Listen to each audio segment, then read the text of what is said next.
AG ನ್ಯೂಸ್ಗೆ ಸ್ವಾಗತ. ನಾಲಿಗೆ ಮೇಲೆ ಹಿಡಿತ ಇಲ್ಲದ ವಸತಿ ಸಚಿವ ಜಮೀರ್ ಅಹಮದ್ ಖಾನ್ ನನ್ನ ಸಚಿವ ಸಂಪುಟದಿಂದ ವಜಾ ಮಾಡಬೇಕು ಅಂತ ರಾಜ್ಯಸಭಾ ಸದಸ್ಯ ಈರಣ್ಣ ಕಡಾಡಿ ಆಗ್ರಹಿಸಿದ್ದಾರೆ. ಶುಕ್ರವಾರ ಬೆಳಗಾವಿಯಲ್ಲಿ ಮಾತನಾಡಿದರು.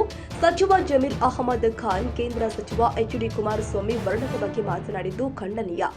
ಜಮೀರ್ ಅಪ್ರಬುದ್ಧ ನಾಯಕರನ್ನ ಸಚಿವರನ್ನಾಗಿ ಮಾಡಿದ್ದು ದೊಡ್ಡ ದುರಂತ ಎಂದಿದ್ದಾರೆ. ಕುಮಾರಸ್ವಾಮಿ ಕಲರ್ ಬಗ್ಗೆ ಮಾತಾಡಿದ್ರು. ಜಮೀರ್ ಅಹ್ಮದ್ನಂತ ಅಪ್ರಬುದ್ಧ ನಾಯಕನನ್ನ ಮಂತ್ರಿ ಮಾಡಿರುವಂತದ್ದು ಈ ರಾಜ್ಯದ ದೌರ್ಭಾಗ್ಯ. ಹೀಗಾಗಿ ಜಮೀರ್ ಅಹ್ಮದ್ ಅವರನ್ನ ತಕ್ಷಣ ಆ ಖಾತೆಯಿಂದ ಕೈ ಬಿಡಬೇಕು, ಅವ್ರನ್ನ ಮಂತ್ರಿ ಮಂಡಲದಿಂದ ಹೊರಗೆ ಹಾಕ್ಬೇಕಂತೇಳಿ ನಾನು ಆಗ್ರಹ ಮಾಡ್ತೀನಿ. ಯಾಕಂತಂದ್ರೆ ಇತ್ತೀಚೆಗೆ ವಕ್ಫ್ ಅಂತಕ್ಕಂಥ ಒಂದು ವಿಷಯವನ್ನು ಇಟ್ಕೊಂಡು ಇಡೀ ರಾಜ್ಯ ತುಂಬ ಸಂಚಾರ ಮಾಡಿ ಎಷ್ಟು ಜನರ ಗಲಭೆಗೆ ಅಥವಾ ಜನರ ಶಾಂತಿಗೆ ಭಂಗ ತರ್ತಕ್ಕಂಥ ಕೆಲಸ ಅವ್ರು ಮಾಡಿದ್ದಾರೆ ಗೊತ್ತದ. ಅದಾದಮೇಲೆ ಕುಮಾರಸ್ವಾಮಿ ಅವ್ರ ಬಗ್ಗೆ ಏನೇ ಇರಲಿ, ಅವರು ಕುಮಾರಸ್ವಾಮಿ ಅವರು ಈ ರಾಜ್ಯದ ಮಾಜಿ ಮುಖ್ಯಮಂತ್ರಿಗಳು, ಈಗ ಸದ್ಯ ಕೇಂದ್ರದ ಸಚಿವರು.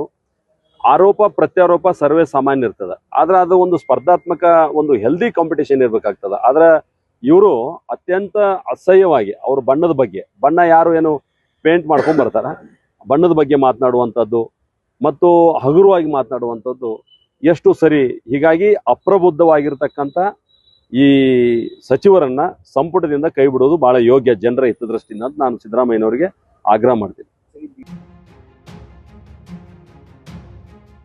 ಕನ್ನಡಿಗರ ಮೆಚ್ಚಿನ ನಿಮ್ಮ ಎಜೆ 24/7 ನ್ಯೂಸ್ ಕನ್ನಡ ವಾಹಿನಿ ಇದೀಗ ಟಿವಿಯಲ್ಲಿ ಲಭ್ಯ. ವೇಳೆ ನೋಟಿಸ್ ಕೊಟ್ಟಿದ್ರೆ ವಾಪಸ್ ತಗೋತೀವಿ. ಇವತ್ತು ವಕ್ಫ್ ಪ್ರಾಪರ್ಟಿ ಅಂತೇಳಿ ಬರ್ತದೆ ಅಂತ ಹೇಳಿದ್ರೆ ರೈತರ ಬೀದಿಗೆ ಬದಲು ಏನ್ ಮಾಡ್ಬೇಕಾಗತ್ತೆ? ಯಾರು ವೋಟ್ ಹಾಕಲಿಲ್ಲ ಅಂದ್ರೆ ಗ್ಯಾರಂಟಿನೆಲ್ಲ ಸ್ಟಾಪ್ ಮಾಡ್ಬಿಡ್ತೀವಿ.